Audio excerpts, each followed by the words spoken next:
자, 안녕하세요.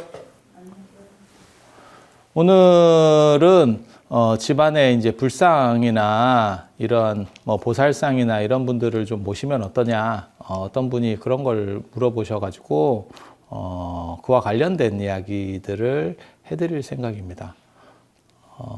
실제로 댓글에 여러 가지 얘기들을 물어보시는 분들이 있는데 대부분 제가 전에 관련된 영상들을 만들어 놓은 게 있어요. 그러니까 그런 것들은 채택하지 않고 그 다음에 좀 새로운 거 전에 얘기된 게 없었던 것들이면 가능하면 설명도 해드리고 이렇게 할 생각도 있습니다. 아무튼 그런 얘기들은 굉장히 많아요. 절에 다니시는 분들 중에 집안에다가 이렇게 뭘 불상이나 안 그러면 보살상이나 그 다음에 안 그러면 뭐 그림 같은 경우를 그려놓으면 된다 안 된다 뭐 말들도 많고 어떤 경우에는 사람에 따라서는 나중에 절로 갖고 오는 경우도 있고 많습니다. 그래서 그런 것들을 좀 정리를 해달라라는 얘기가 있어서 얘기를 해드리려고 합니다. 우리 전통적으로 지금은 우리가 문화가 어느 정도 발전해서 이제 돌발이 상대적으로 굉장히 적어진 상황이에요. 예전에는 돌발이 많았죠. 그러니까 쉽게 사람들이 죽고 어떤 일인지 그 인과를 파악하지 못하는 돌발이 굉장히 많았습니다. 지금으로 보면 그게 어려운 거는 아니에요. 그러니까는 뭐 감기 걸려서 폐렴이 돼서 제대로 처리 못해서 죽었다. 안 그러면 어떤 거는 바이러스고 어떤 거는 세균이고 어떤 거는 무슨 뭐 파상풍으로 해서 어떻게 됐다. 이게 납득할 수 있는데 예전에는 그걸 납득을 못했어요. 그리고 병을 지금은 병하고 운하고 이런 것은 다르다고 봤지만 예전에는 병하고 운 이런 것은 다 같은 계열이에요. 그러니까 복이나 운이나 그 다음에 병이나 이런 것들은 다 같은 계열이라서 그래서 무당이 구슬하는 것도 운을 좋게 하는 경우도 있고 그 다음에 나쁜 걸 쳐내는 것도 있고 그리고 질병 같은 거를 물리치는 경우도 있고 그래서 그게 같이 가는 거예요. 근데 무당만 그런 게 아니고 실제로 약사여래불 같은 경우도 그 내용을 보면 그냥 질병만 치료하는 게 아니고 운도 좋게 하고 그 다음에 복도 주고 이렇게. 그러니까 옛날 사람들이 이걸 다 같은 개념으로 본 거예요. 이걸 구분을 못했습니다. 정확하게 말하면. 그래서 병이라는 것도 어떤 바이러스나 세균 때문이 아니고 삿된 나쁜 기운이 침범한 거라고 보는 거예요. 운도 왜 내가 운이 안 좋으냐? 왜 내가 이번에 시험에 합격하지 못했냐? 이것도 안 좋은 기운이 나를 침범해서, 물론 뭐 공부를 너무 안 해서 그런 경우는 어쩔 수 없지만 될 듯 말 듯한 경우들에서 밀려나는 거를 이제 운이 안 좋아서 실제로 그런 경우를 살다 보면 많이 겪습니다. 그래서 어떤 때는 일이 잘 될 때도 있고 어떤 때는 안 될 때도 있고 뭐 그런 경우들이 뭐 많이 있으니까요. 그래서 그런 것들도 같이 그러니까 총 삿된 기운이라고 하는 개념으로 봐요. 삿된 기운. 이게 이제 침범을 하면 안 된다라고 보는 거고 저게 집에 보통 문으로 들어온다라고 하는 생각들을 해요. 그래서 뭐 정초에 문에다가 무슨 뭐 이렇게 액막이 비슷하게 벽사 의미로서 그림 같은 걸 붙이거나 글씨를 쓰거나 호랑이 그림을 그리는 경우도 있고 그려서 붙이는 경우도 있고 용호 이렇게 써서 붙이는 경우도 있고 입춘 때도 건양다경 입춘대길 건양다경이라고 쓰는 것도 내나 그런 의미들이고 그래서 이런 위험에 대해서 인과 파악이 안 되고 다양하게 이렇게 접하게 될 때는 사람이 불안합니다. 계속 언제 어떻게 죽을지 모르고 그래서 제가 전에도 그런 말씀을 드렸잖아요. 지금은 애들을 하나나 둘만 낳을 수 있는 게 다 키운다라는 게 전제가 되어 있기 때문이고 예전에는 힘 닿도록 낳을 수밖에 없는 게 잘못하면 반타작도 못합니다. 그런 상황 속에서 정해진 숫자만 낳을 다 키운다는 보장이 없는 상황에서 낳았다가 이게 잘못하면 대가 끊어지고 뭐 이런 식의 일도 이루어질 수 있기 때문에 굉장히 많이 낳으려고 노력들을 했죠. 그래서 임신 기간도 굉장히 길고 그래서 그런 것들을 파악을 못 해내는 거죠. 그러니까 지금은 합리적으로 이해할 수 있고 납득이 되지만 그 당시에는 납득할 수도 없는 위험들이 너무 많았던 거죠. 지금 개념에서 보면 물론 지금 우리가 위험이라고 하는 것들도 사실은 나중에 가면 전부 다 납득할 수 있는 위험일 거예요. 그러니까 예를 들어서 지금은 어느 날 내가 갑자기 검사를 했더니 무슨 뭐 이상한 데 암이 있어가지고 전혀 전에는 건강검진 같은 거 했을 때 잡히지 않았는데 어느 순간에 좀 몸이 이상해서 좀 자세하게 검사를 해보니까 3기입니다. 이렇게 떨어질 수도 있지만 지금은 그런 식의 위험들의 일부는 존재하는데 나중에 과학이 발달하면 뭐 피검사 갖고도 그걸 다 뽑아낼 수 있는 그런 상황들도 되겠죠. 그냥 단순하게. 그러니까 노출된 위험들이 많고 그것의 인과관계를 모르면 사람이 계속해서 불안해져요. 그렇다 보면 주변에 어떤 강자가 나를 좀 보호해줬으면 좋겠다라고 하는 게 있어요. 강자의 보호. 강자가 나를 수호해줬으면 좋겠다. 그게 이제 신이죠, 신. 그게 이제 신의 등장이고, 유목 문화 같은 경우는 계속 이동하기 때문에 그냥 하나의 신만 믿는 방식을 쓴다면, 이제 농경 문화 같은 경우는 여러 요소들이 많죠. 그러니까 비가 오면 비신, 뭐 비가 안 와도 비신에게 빌어야 돼. 비가 너무 와도 비신을 빌어야 돼. 그 다음에 바람도 문제가 되는 거고, 뭐 별 일들이 많죠. 그리고 집안과 관련해서도 이런 일들이 많이 있어요. 그래서 집안에서는 보통 이제 가장 대표적으로 우리를 보호해 준다라고 하는 게, 그래서 유목 문화는 유일신적이라면 농경 문화는 다신적이고, 그 다음에 집안에서 이제 사는 일이 제일 많으니까, 그래서 집안에서 어떻게 좀 수호가 됐으면 좋겠다라고 하는 게 이제 보통 일반적으로는 삼강구도라고 보시면 됩니다. 그래서 첫째가 이제 성주신, 뭐 어느 게 더 세다라고 얘기하는 건 아니에요. 성주신이 있고, 그러니까 집안신, 가택신이라고 보시면 돼요. 가택신. 성주가 뭔지 몰라요.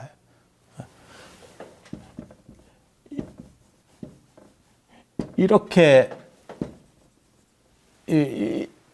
성주를 쓰면 성의 주인 뭐 이런 식으로, 그래서 대장이다라고 하는 의미도 되고, 그 다음에 이게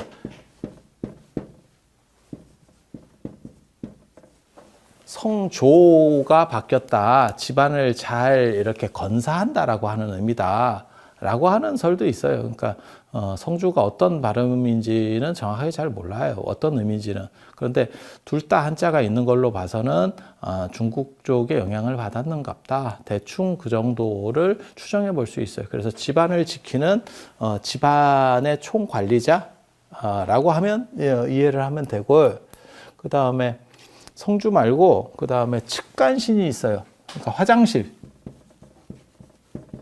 옛날에는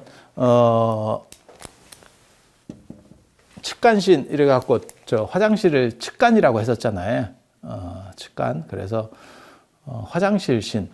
화장실이 이제 좀 이렇게 두렵게 다가오는 이유는 잘못해서 불이 없을 때, 그러니까 전기가 없을 때 잘못해서 빠지면 사람이 잘 죽습니다. 제가 예전에도 그런 얘기 잠깐 해드렸었는데, 화장실에 빠지면 왜 죽느냐 이렇게 자꾸 얘기를 하는데, 거기에 가스가 차 있어요. 이렇게. 그래서 실수로 빠졌을 때 사람이 뭐 불러서 나올 수도 있고 뭐 이렇게 기어 나올 수도 있는데, 그 가스에 취하면 혼절하는 거예요. 그래서 사람이 거기서 이렇게 늪처럼 이제 가라앉게 되는 구조죠. 지금은 이런 뭐 용변들을 이렇게 대변이나 소변을 모으지 않지만, 예전에는 그거를 농사에 쓰기 위해서 재활용하기 위해서 계속 모아야 되는 상황에서 어느 정도 이상의 규모를 가지고 있고, 화장실이 어느 정도 이상 규모를 가지고 있고, 그 다음에 그건 좀 그 다음에 집에서부터 약간 떨어져 있고, 그러니까 집 안의 영역에는 있지만 냄새가 나니까 약간 분리시키는 거. 그래서 화장실의 의미는 정확하게 이해하죠. 그러니까 집안 중에서 약간 외진 곳. 그러니까 무섭다는 생각들도 있는 거고, 그 다음에 이제 거기에 빠지면 아무튼 이 취해가지고 사람이 혼절하는 거예요. 보통 불 났을 때도 마찬가지거든요. 불에 타 죽는 게 아니고 실제로는 유독가스에 질식돼서 사람이 혼절하는 바람에 문제가 생기는 겁니다. 그게 이제 주된 사망이 많은 이유예요. 그 다음에 타겠지. 혼절한 뒤에 타겠지. 그리고 유독가스는 한두 번만 마시면, 화재로 인한 유독가스는 한두 번 마시면 폐가 타버려요.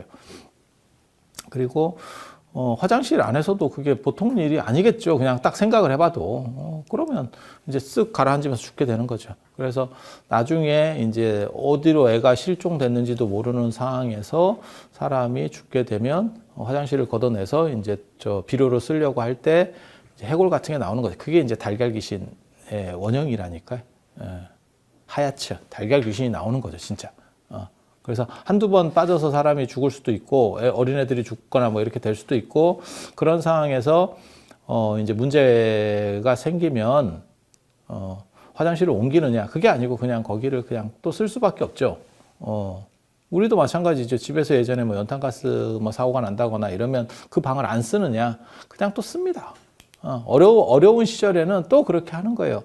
그렇게 하면 이제 무섭게 되겠죠. 공포가 되죠. 그래서, 그다가 이제 화장실에 빠져서 살아나도 그 이제 감염으로 인해서 죽는 경우들도 있었던 것 같아요. 그래서, 사람이 화장실에 빠져서 문제가 되면 어떤 일들을 했냐면 예전에, 시루떡을 해서 팥떡을 해서 벽사죠. 그러니까 붉은 팥을 이용해서, 개의 액을 막아내는 거죠. 그래서 시루떡을 해서 이렇게 떡을 해서 돌리면서 고사 때도 마찬가지고 다 마찬가지예요. 그게 빨간 팥떡을 한다는 거는 삿된 귀신들을 쫓아낸다. 나쁜 거를 쫓아낸다. 내가 이거 지금 이거에 삿된 기운을 쫓아낸다. 라고 하는 거고 그렇게 해서 이제 죽지 않도록 그러니까 2차 감염을 그런 식으로 극복하려고 했었던 거예요. 그래서 화장실은 무서운 데라는 개념들도 우리가 지금까지도 갖고 있는 거고 그 다음에 거기를 지키는 신이 있다라고 하는 거예요. 그건 이제 약간 공포의 대상이죠. 이게 이제 보호의 대상이면 이쪽은 약간 공포의 대상으로서 작용을 하는 거고 이런 이야기들은 뭐 많죠. 뭐 빨간 유리주가, 파란 유리주가부터 시작해서 뭐. 이거 어렸을 때 진짜 이런 얘기는 많이 들었어요. 근데 지금은 이게 사라진 게 지금은 이제 집 안으로 화장실이 들어왔잖아요. 그러니까 공포의 대상이 될 게 없죠. 근데 한겨울에 추울 때 불도 안 들어오는 상황에서 전기도 안 들어오는 상황에서 그 화장실을 가고 오고 한다는 거 하는 게 보통 일이 아니죠. 그래서 그런 스토리들이 다 나오게 되는 거라고 보시면 돼요. 그리고 또 한 가지가 이제 불신이죠. 불신. 이제 이게 뭐 불 꺼트리면 뭐 난리가 나는 거니까. 불 꺼트리면 난리가 나는 거니까요. 그래서 불씨를 잘 지키는 게 며느리의 덕목 중에 하나죠. 불과 물을 잘 관리하는 게 며느리의 덕목 중에 하나고 이건 굉장히 큰 일이죠. 불씨를 꺼트리거나 이러면 진짜 뭐 소방 맞을 정도로.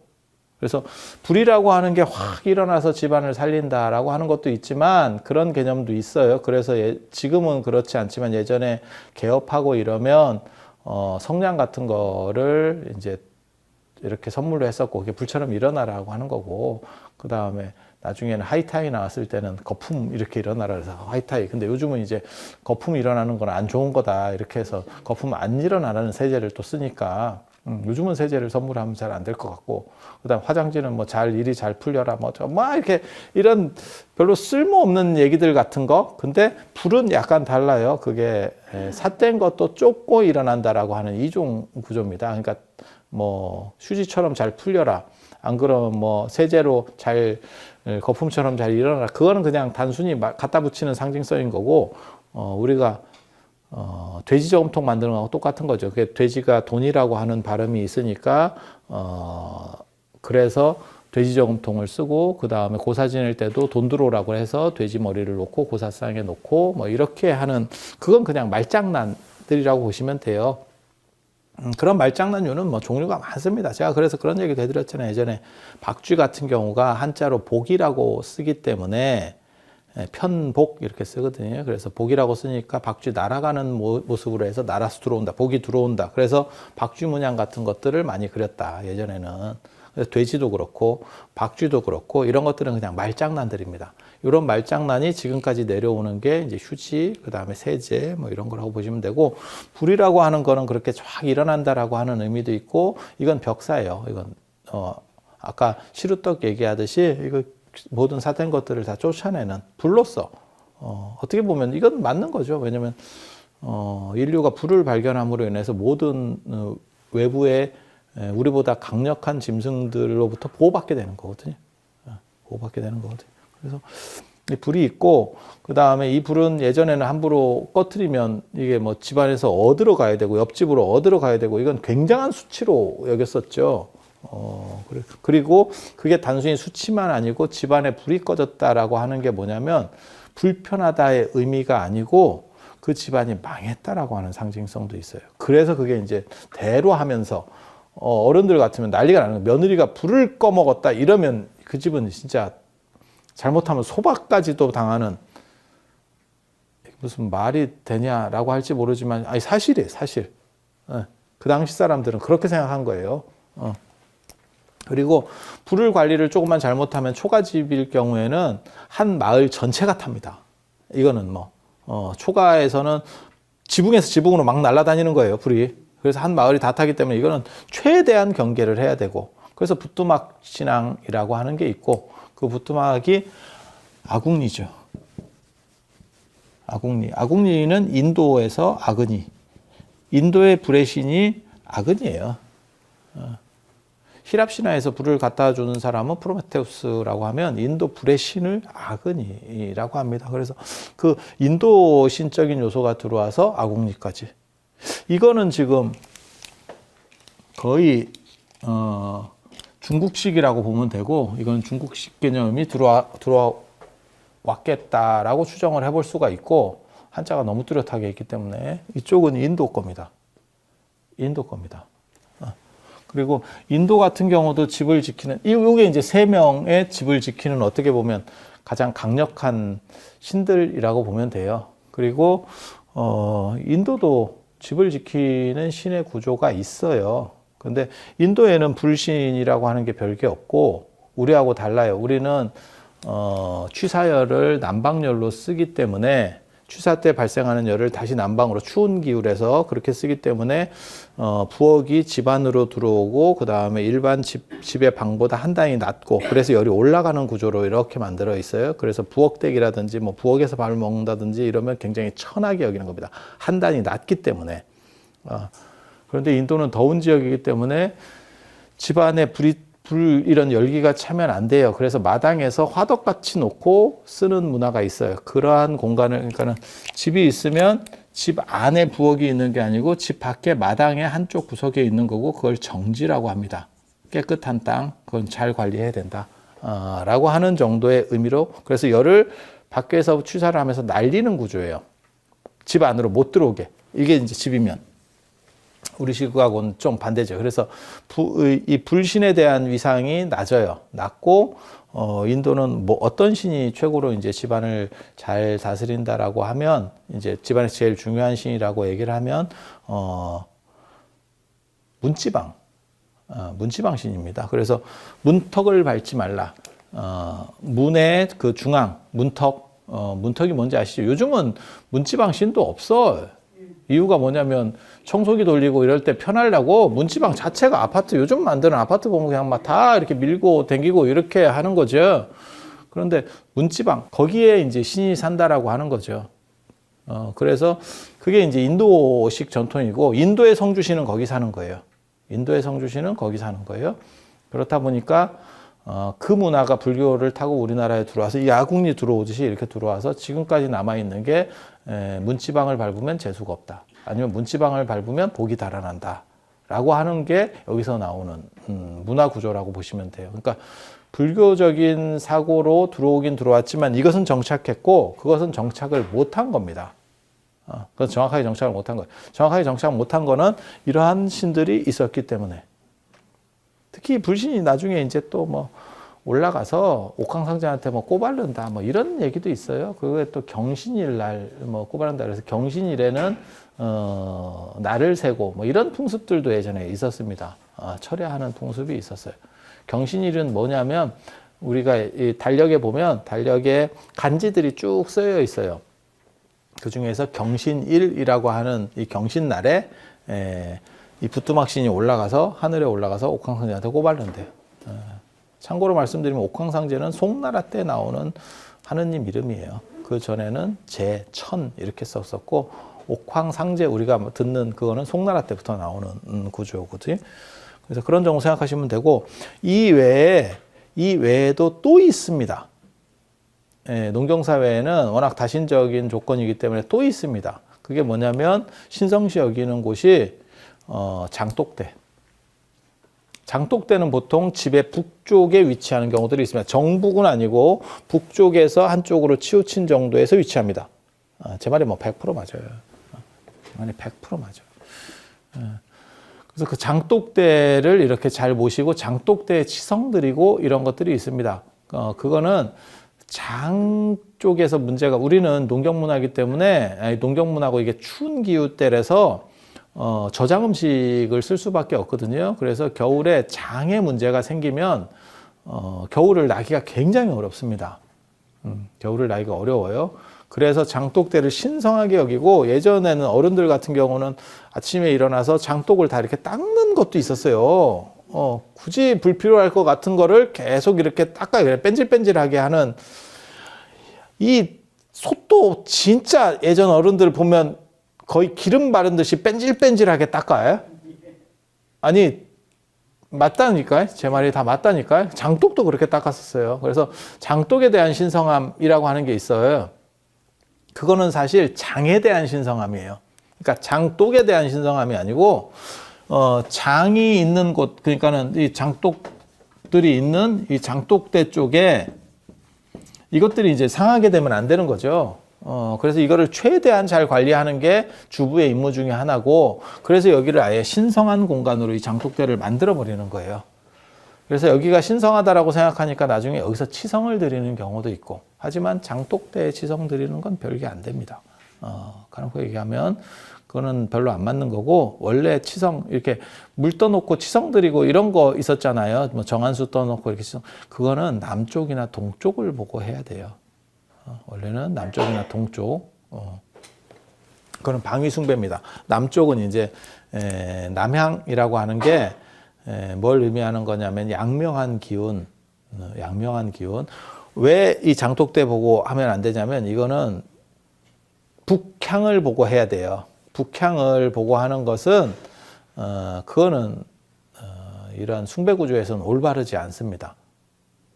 그래서 전통적으로는 남향을 보고 하는 거고, 그건 주나라 때 대전 천자가 다스리던 그 근정전, 인정전 같은 그런 대전이 남향이었기 때문에 나타나는 거고, 그게 남아서 지금까지도 임금은 남쪽을 보고, 부처님도 남쪽을 보고, 제사 지낼 때 위패도 남쪽을 보고, 이렇게 되어 있는 거예요. 그래서 남쪽이 높다라는 개념이 지금도 존재해서 남향을 선호하는 문화가 이 동아시아에는 있고, 그래서 남쪽이 있고, 그 다음에 동쪽은 왜 그러냐면 그건 태양숭배 때문에 나타나는 현상이에요. 농사문화하고 관련된 태양숭배에서는 동쪽에 대한 숭배 구조가 어디든지 있습니다.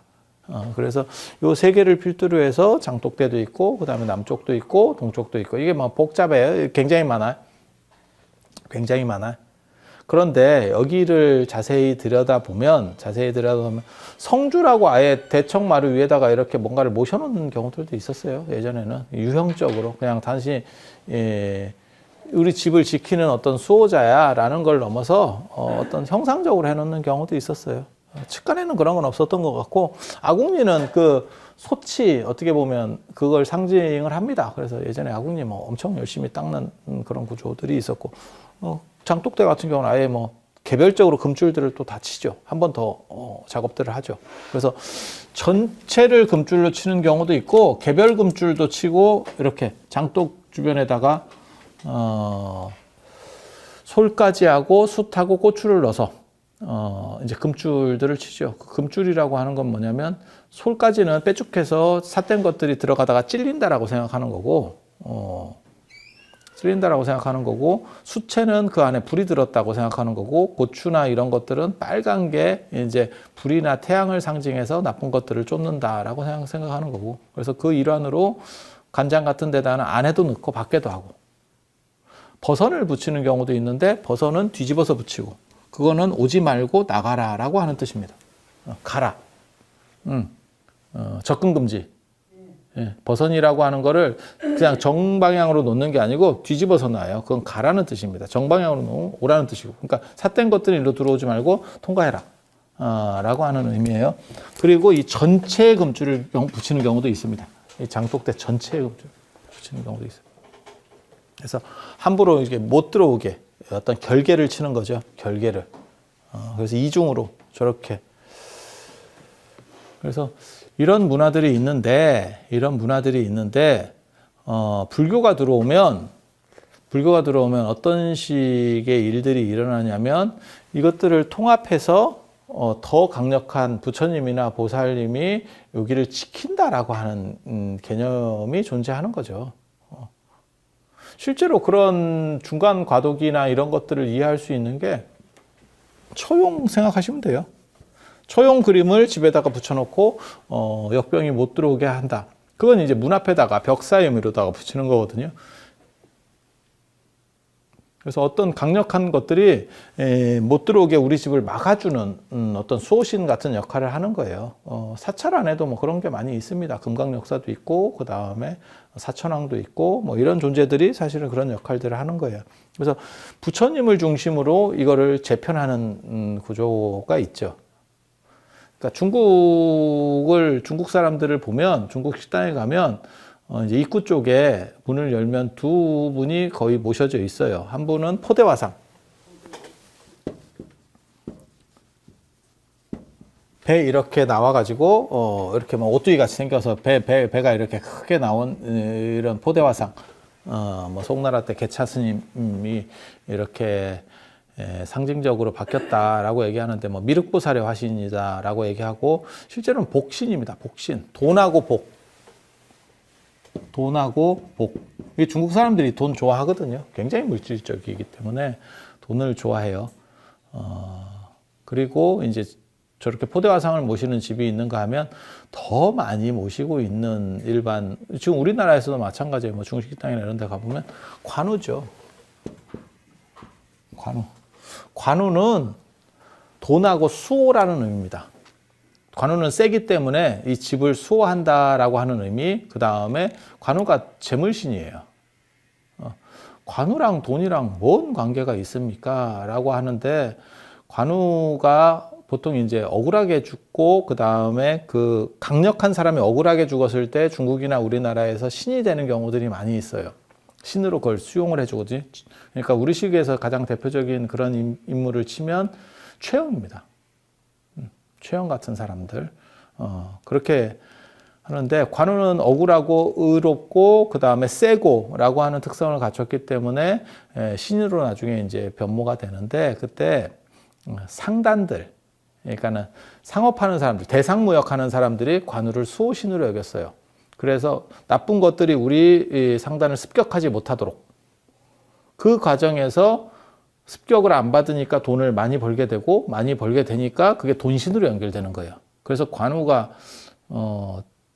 왜 돈하고 연결되지? 이렇게. 하지만 실제로는 그렇게 되는 거예요. 포대화상 같은 경우는 이 포대를 갖고 있는데 그 포대에서 뭐든지 나온다는 게 화수분 같은 거거든요. 그래서 돈도 나오고, 뭐 복도 나오고, 뭐 다 나온다는 거예요. 그리고 원래 이렇게 비대하게 이렇게 등치가 있는 거를 예전에는 굉장히 선호했었기 때문에, 지금은 살찌고 이런 거 별로 안 좋아하지만 예전에는 선호했었기 때문에 그걸 복이 있는 상이다. 이제 이렇게 생각을 하는 거고. 그래서 관우는 돈하고 수호라고 하는 개념이 강하고, 그 다음에 포대화상은 돈하고 복이라고 하는 개념. 그래서 그런 걸 통해서 집안 전체가 잘 됐으면 좋겠다. 근데 되게 재밌는 건 중국 사람들은 둘 다 돈이 들어가는구나 라는 걸 알 수 있죠. 그래서 중국 사람들이 굉장히 물질적이고 돈을 좋아하는구나.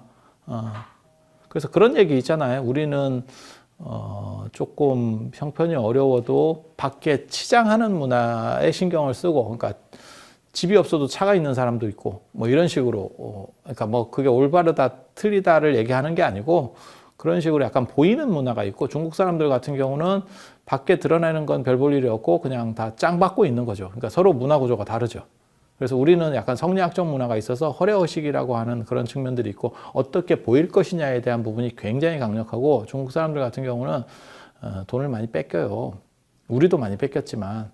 그래서 겉으로는 없는 척하고 짱 박아놓는 문화가 있는 거예요. 있는 척을 하면 뺏기는 겁니다. 근데 우리도 조선 후기에 선교사들 기록에 보면 조선 사람들은 의욕 자체가 없다. 일하려고 하는 의욕이 없다. 왜 그러냐면 계속 양반들에게 빼앗기기 때문에 그런데 왜 우리는 이렇게 허례의식 문화로 바뀌냐면 구한말이나 이런 때가 되면 전체가 양반으로 바뀌어요. 조선사회가 전체가 양반으로 바뀌어요. 그래서 그 양반의 겉멋들이 지금 남아있는 게 허례의식 문화예요. 그러니까 일본은 그걸 거치지 못했어요. 그래서 일본 사람들은 그냥 검소한 쪽으로 갈 수 있는 거고 우리는 전체가 양반이라고 생각을 하는 거예요. 그래서 당연히 양반은 가오를 잡아야 돼 라는 생각들을 하게 되는 겁니다.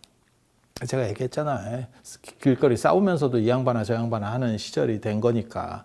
그러니까 지금은 양반으로 평준화가 된 거죠. 그러니까 양반의 시각이 일반이 된 거고, 양반은 가오를 잡아야 되고, 양반은 사대봉사를 해야 되고, 제사에서 사대봉사를 해야 되고, 이제 이렇게 문화들이 나간다고 생각을 하시면 돼요. 그래서 불교가 번성했을 때는 이것을 하나로 아우르는, 마치 관우나 포대화상처럼 하나로 아우르는 강력한 존재가 나타나는 거예요. 참고로 말씀드리면 이 세 신 중에서도 제일 센 거는 이 조왕신이에요. 조왕신, 부뚜막신, 이게 조왕신. 셋 중에서 톱을 꼽으면 성주가 아니고 조왕입니다. 그리고 그렇게 되는 이유는 불의 위험성과 그 다음에 벽사의 의미가 불에는 동시에 다 있기 때문에. 그래서 조왕신. 그래서 예전에 보면 내호조왕, 외호산신이라는 말이 있어요. 집안에서는 조왕신이 이렇게 최고가 되고 보호해주고, 그 다음에 집 밖에서는 산신. 그때는 이제 호랑이나 표범이 이렇게 활개치던 시절이었기 때문에 그러한 위험으로부터 산신이 보호해준다. 그리고 전에도 제가 잠깐 그런 얘기 했지만 호랑이하고 표범왕을 옛날 사람들은 구분을 못합니다. 그래서 그냥 범호 이렇게. 근데 호랑이는 줄무늬고 수박이고, 그 다음에 표범은 전백입니다. 그래서 완전히 다릅니다. 지금 개념에서는 완전히 다릅니다. 하나는 줄무늬, 하나는 땡땡이. 입고 있는 옷이 다르죠. 그래서 그렇다고 생각을 일반적으로 하시면 되고, 제일 이제 강력한 거는 이 조왕신이라고 생각을 하시면 되고, 불교 시절에는 이것을 눌러요. 부처님이나 보살을 집에 모시면서 이걸 누릅니다. 그래서 각 집집마다 고려시대 때까지만 하더라도 불상들을 모시고 불화를 그리고 이렇게 해서 모셔놨을 걸로 추정을 하고 있습니다. 그리고 불상보다는 아마 그림 형태가 더 많지 않았겠나 생각을 해요. 왜냐하면 불상을 모신다는 거는 이게 쉽게 말해서 경제적으로 가난한 사람은 불상을 모실 수가 없어요. 경제적 이유 때문에. 그게 조만한 불상 모시면 그게 얼마나 될까요? 그건 요즘 생각이고, 조선시대 때까지만 해도 구리반지를 하고 있을 정도라니까요. 그러니까 구리로 반지 하나 정도 할 정도의 상황인 거예요. 그게 굉장히 귀한 거예요. 그런데 불상을 모시면 아무리 작아도 이 구리반지가 수십 개는 들어가겠지. 그럼 재화 가치가 크단 말이에요. 그래서 그림 쪽, 처용도 나타나는 것도 그런 거고, 그리고 그런 현상 중에 하나가 뭐냐면 달마도입니다. 지금까지 남아있는 게 달마도. 달마도하고 불자 써놓은 거. 이렇게 하고 크게 이렇게 써놓은 글씨들이 있잖아요. 그런 게 현상으로 남아있는 거예요. 그래서 달마나 처용이나 비슷하다고 생각하면 이게 다 그림이라고 보시면 돼요. 그림으로써 센 존재를 끌어들여서 우리 집안이나 우리 가족의 문제들을 다 해결하겠다라고 하는 개념. 그래서 왜 달마가 그렇게 되냐면, 부처님을 대신해서 불은 부처님을 그리기도 힘들고 이러니까 글자가 되는 거고, 달마 같은 경우는 그림인데 그거는 이제 수목으로 해가지고 그냥 샥 그리는 거거든요. 달마도 잘 그리는 분들 이렇게 보시면 그거 그리는데 몇 분 안 걸립니다. 이렇게 착착. 남종 문인화라고 하는 거거든요. 그래서 설명하면 복잡해요. 그 남종 문인화. 당나라 때 시불이라고 불리는 왕유부터 시작되는 그 문인화 계통이 있는데, 이 달마도가 문인화의 어떤 대표적 작품 중에 하나입니다. 매랑국죽 이런 것도 다 문인화고 문인화 계열이에요. 그래서 불은 글씨로 쓰는 경우가 많고, 그 다음에 그림은 달마를 그리는 경우가 많고. 근데 왜 달마가 많습니까? 그거는 고려 후기부터 선종이 주도하기 때문에 그래요. 선종이 주도하기 때문에 달마가 이제 식격화되는 거죠.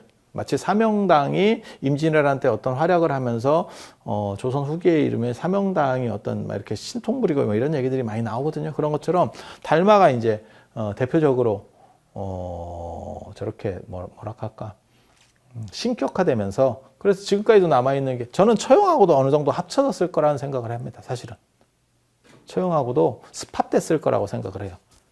둘 다 외국인이고 그 다음에 둘 다 굉장히 상당히 비슷한 문화 코드를 가지고 있기 때문에 어느 정도는 합쳐졌을 거라고 생각을 하는데, 그래서 달마 그림을 붙이는 그런 풍속들이 존재하게 되고, 지금도 남아있는 게 이제 달마 그림에서 무슨 막 기가 어떻고 뭐 수맥을 차단하고 뭐 이런 얘기들, 아사모사한 얘기들이 계속 따라다니는 거죠. 그게 그 흔적으로 남아있는 거고. 그리고 잘 사는 집에서는 당연히 불상을 모셨겠죠. 더 잘 사는 집은 어떻게 했을까요? 집에 불상을 모실 필요가 별로 없었겠죠. 왜냐하면 절이 있으니까.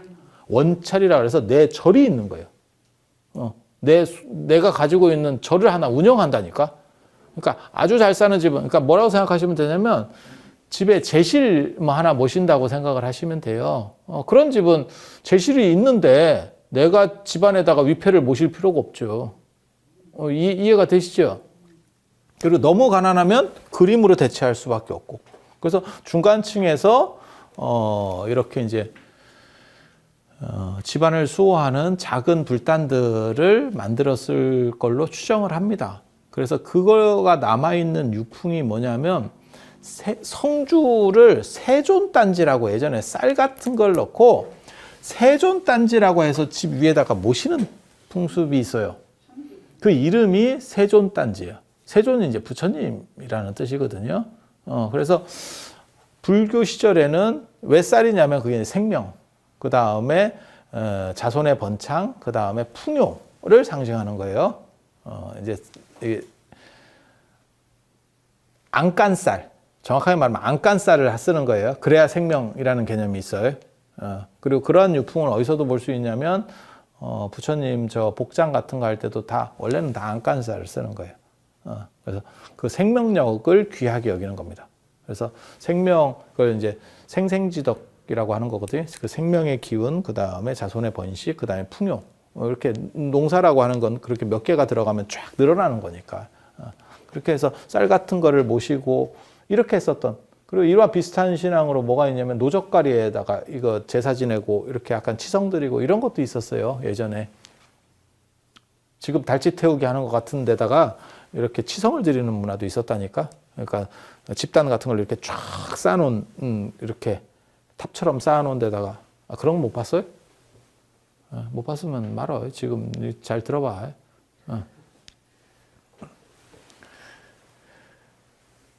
그래서 그런 식의 구조들을 이런 거를 다 통합하고 불상이나 안 그러면 보살상이나 안 그러면 밀교 같은 영향을 받았으면 부동명왕이나 이런 명왕들이 단을 만들어서 이렇게 집안을 수호하고 어떤 위치, 그러니까 아예 단을 만들어서 집에다가 아예 단을 절처럼 단을 만들어서 가설하는 경우도 있었을 거고 이렇게 단이 있었던 경우도 있을 거고 안 그러면 벽에다가 이렇게 딱 돋아나게 딱 해가지고 그 위에서 딱 모셔놓고 이런 상황들이 있었을 겁니다. 그리고 그런 유풍들은 일본이나 중국 가면 아직도 남아 있어요. 그래서 우리나라도 충분히 그랬을 거다라는 추정을 해볼 수 있는데 그게 나중에 이제 숭유억불상 조선이라고 하는 나라가 들어서면서 그걸 이제 다 걷어내는 거죠. 세종 때 여자는 절에 못 간다라고 하는 게 법으로 정해질 정도 상황이라고 보시면 돼요. 그런 상황에서 불상들을 집에 모시게 해놓을 수가 없죠. 그래서 아마 다 걷어냈을 거고 제가 그래서 그런 얘기 했잖아요. 돌부처 코 갈아 먹으면 아들 난다. 이게 코가 남자의 뭐 거시기를 상징하고 뭐 배꼽이 여자의 뭘 상징하고 이래서 예전에는 배꼽 노출이라는 게 불가능했었거든요. 가슴 노출은 가능해도 배꼽 노출은 불가능했습니다. 조선 후기 상황 얘기하는 거예요. 근데 요즘은 뭐 배꼽은 내놓고 가슴은 안 내놓는 상황이 된 거고 이제 또 바뀐 거고 그런데 코가 뭘 이게 뭐 거시기를 상징한다 뭐 이래갖고 그 코를 갈아 먹으면 그게 이제 돌아온다는 거죠. 근데 그런 것도 있지만 그걸 일부러 유교에서 퍼뜨렸다라는 얘기도 있습니다. 조선 천지에 있었던 그 당시 이제 조선이 인수하던 고려라고 하는 왕조에서 너무 많은 불상들이 있으니까 그렇게 얘기를 퍼뜨려서 남아선호 사상이 유행할 때 그렇게 퍼뜨려 놓으면 다 코를 쫀다는 거죠. 모든 애 낳고 싶은 아들 낳고 싶은 사람들이 가서 자발적으로 쫀다는 거죠. 근데 코가 무너지면 이제 불상 상호 자체가 다 무너지니까 그렇게 해서 숭유억불 기조를 이제 여러 가지 기제들을 써서 만들어 가는 거죠. 그리고 그러한 방법들 중에 하나로 안에 있는 것들을 전부 다 걷어내는 거죠. 그러면서 뭐라고 얘기하는 거냐면 이제 수호한다라는 개념으로 놓는 게 아니고 부처님이 같이 계시는 공간에 네가 어떻게 살래? 이제 부담이 된다라고 하는 개념으로 바꿔버리는 거죠. 야, 그거 부담되지 않냐?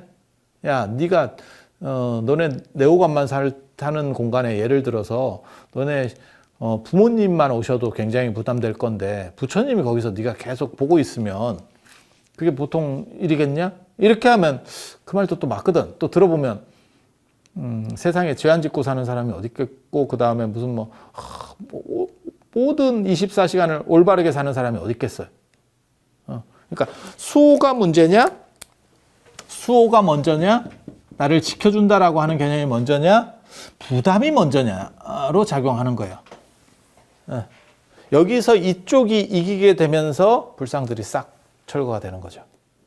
이거는 똑같은 상황이 무덤에서도 발견이 돼요. 무덤에서도. 그러니까 고려시대 때까지는 사찰의 부도도 마찬가지예요. 절 안에도 있어요.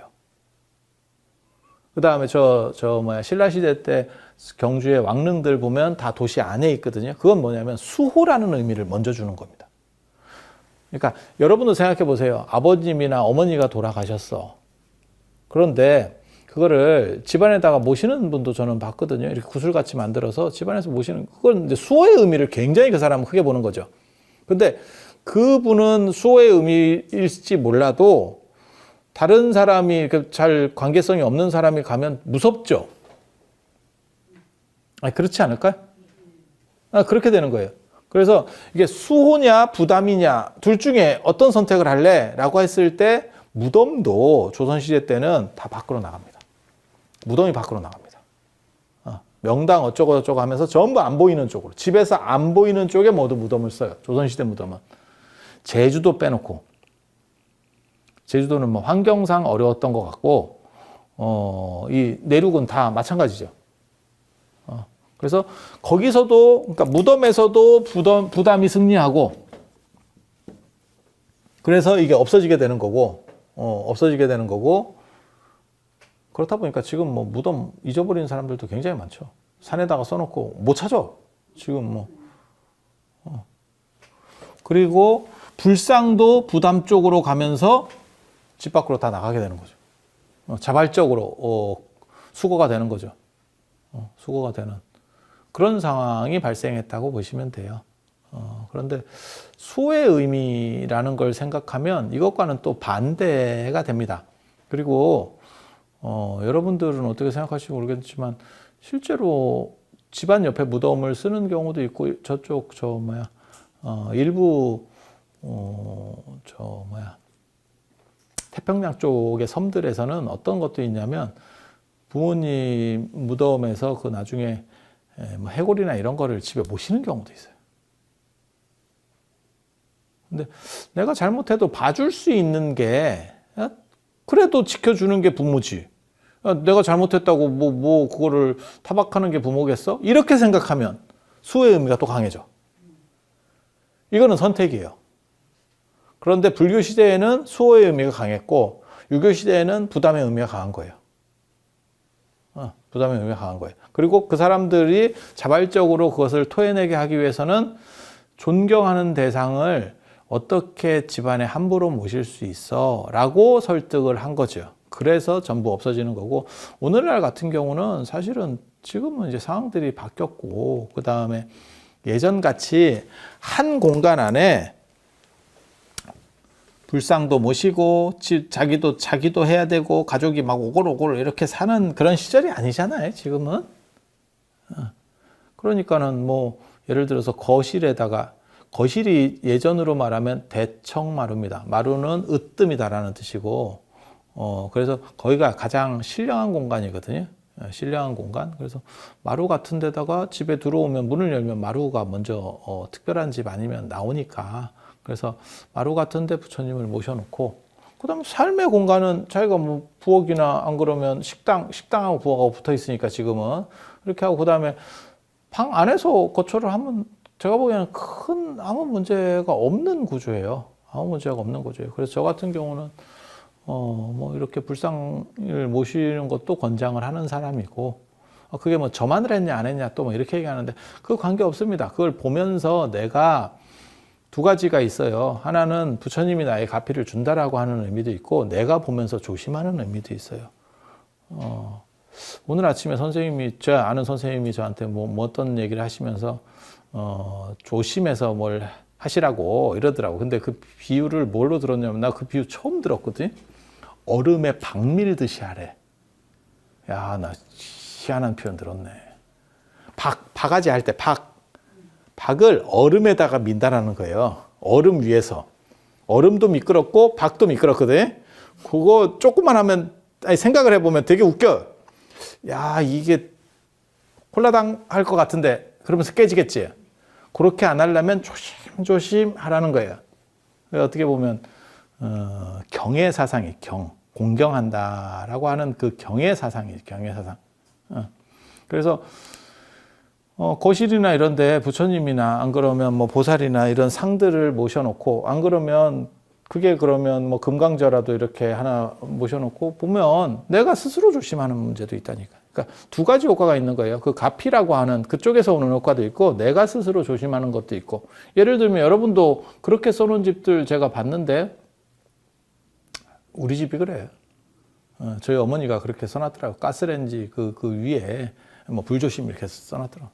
그러니까 이제 어른이 연세가 많으시니까 정신이 이렇게, 뭔 뜻인지 아시죠? 그게 뭐 자동으로 꺼져도 또 그걸 이제 문제가 되는 거예요. 그게 문제가 되면 너무 어려워지니까. 이해가 다 되잖아요. 그렇게 써 붙여 놓으면 경각심이 한 번이라도 더 생기겠지, 라고 생각하고 붙였겠지. 그러니까 그 효과도 있는 거예요. 그러니까 꼭 이쪽에서 오는 것 플러스 내가 그 부처님이나 뭐 안 그러면 무슨 이런 나를 수호하는 분들을 보면서 나는 특별히 문제가 없을 거야. 그리고 내가 조심해야 되겠어. 라는 생각을 가지는 것도 효과예요. 그러니까 언제나 쌍방이라고 하는 거거든요. 그러니까 절에서 뭐 천도제를 지내면 뭐 어떻게 됩니까? 그런 거 얘기할 때도 늘상 두 가지 얘기를 하거든요. 돌아가신 분에게도 좋지만 그것을 100% 과학적으로 너가 그걸 장담할 수 있느냐? 그건 아니죠. 그걸 객관화시켜서 정량화 만들 수는 없어. 하지만 그것을 통해서 크게 돈 드는 게 아니면, 제가 그래서 늘상 얘기할 때 저는 뭐 부적도 그렇고 다 비슷하게 얘기해요. 크게 돈 드는 거 아니면 그냥 하셔도 됩니다. 누가 저한테 물어보면 너무 막 크게 들고 거기에 막 목숨을 걸고 이렇지만 않으면, 왜? 그렇게 해서 크게 부담 없이 천도제 같은 것도 하고 이러면 나도 마음이 풀리거든. 내 마음의 위로를 받는 것도 있거든. 내가 돌아가셨을 때 어른한테 그렇게 좀 잘 못한 게, 이게 주자식 표현해 보면 부모사 후회라고, 부모님께서 돌아가시고 나면 다 뉘우치는 게 있는 건데, 걸리는 게 있는 건데, 그거를 그런 기회를 통해서 뭐 49제나 이런 거를 통해서 다 어느 정도 이상 정리할 수 있고, 그게 중간 단계로서 저는 굉장히 좋다라고 보거든요. 그 다음에 요즘 또 상이 또 짧아지는 것도 있기 때문에 그때 못 온 분은 또 나중에라도 올 수도 있는 거고, 기간을 더 줄 수 있는 거죠. 내가 꼭 그 집에는 가야 되는데 너무 일이 지금 짜쳐서 내가 못 갔어. 그러면 내가 49제 때 갈게. 또 가능한 거니까. 그래서 한 49일 동안 그런 추모 기간을 가지면 사실은 마음이 어느 정도 정리가 되고, 나도 내가 자식으로서의 어떤 도리를 했다라고 하는 부분도 분명히 존재하죠. 그러니까 모든 일은 쌍방이에요. 쌍방. 쌍방. 그래서 부처님이나 이런 보살상들을 이렇게 모시고, 안 그러면 그림이라도 이렇게 해놓으면 스스로도 경계하고, 이게 신도 홀로 있을 때 삼가한다. 이게 굉장히 좋은 말이거든요. 그래서 세상이라고 하는 것은 내가 잘해서 잘 되는 경우도 있지만, 살다 보면, 너무 이렇게 약간 비틀어지는 경우들도 있기 때문에 그런 거는 조심하는 것만큼 좋은 거는 없어요. 그래서 불보살님을 모시면 그 가피로서 일단 좋은 게 있고, 그 다음에 그것을 통해서 내가 또 조심하고 경건해지고, 제가 늘상 얘기하는 게 있죠. 이 세상에 콤파스 자 할 때 이 자가 세상을 뭐 10cm, 5cm 하는 이 1cm 자. 이 자가 세상을 바르게 하진 않지만 자를 통해서 세상은 달라진다. 자를 통해 세상은 달라진다. 그래서 부처님을 모셔놓으면 그 자와 같은 역할을 하는 거죠. 나는 조금이라도 내가 부처님께서 그렇게 말씀하시거든요. 4가지로 말씀을 하십니다. 불교를 믿으면 무엇이 좋으냐? 아직 생기지 않은 선은 발생하고, 착한 것은 발생하고, 이미 발생해 있는 것은 늘어나고, 증장하고, 이미 생긴 악은 줄어들고, 생기려고 하는 악은 사라진다. 이게 제가 보기에는 불교의 가장 핵심이 아닌가 싶습니다. 그래서 인간이 원하는 것은 행복하고, 그 다음에 성취하는 것들, 그런 것들이 부처님이나 이런 보살이나 어떤 명황상이나 닮아도 좋고 이런 식으로 모셔서 나에게 경각심을 주고 내 마음을 다잡을 수 있고 한 번이라도 환기할 수 있다면 저것은 충분히 긍정적 효과를 준다라고 생각을 할 수 있고, 그 다음에 내가 저런 분들을 모셔놓고 잘못하고 이렇게 잘못했을 때 그것이 재앙을 내리면 그러면 불보살이 아닙니다. 잘못을 감싸줄 수 있는 거죠. 부모도 항차 그런데 불보살이 그렇게 해서는 안 되겠죠. 그리고 사람이 평생 올바르게 살 수 있어요? 그런 식으로 살 수는 없어요. 단 사람이 험이 있어도 그 흠을 잘 고치기를, 그래서 그거를 뭐라고 얘기하면 과증물탄계, 허물이 있을 때 고치기를 꺼리지 마라 라고 하는 게 진짜 귀한 덕목이거든요. 그래서 불보살님을 댁에 모시는 것은 이러한 의미들이 있다라는 정도 이해하시면 되겠습니다. 그래서 오늘은 이상 마치고 다음에 또 궁금한 것들이나 이런 게 있으면 또 말씀드릴 수 있도록 하겠습니다. 자, 들어주셔서 감사합니다.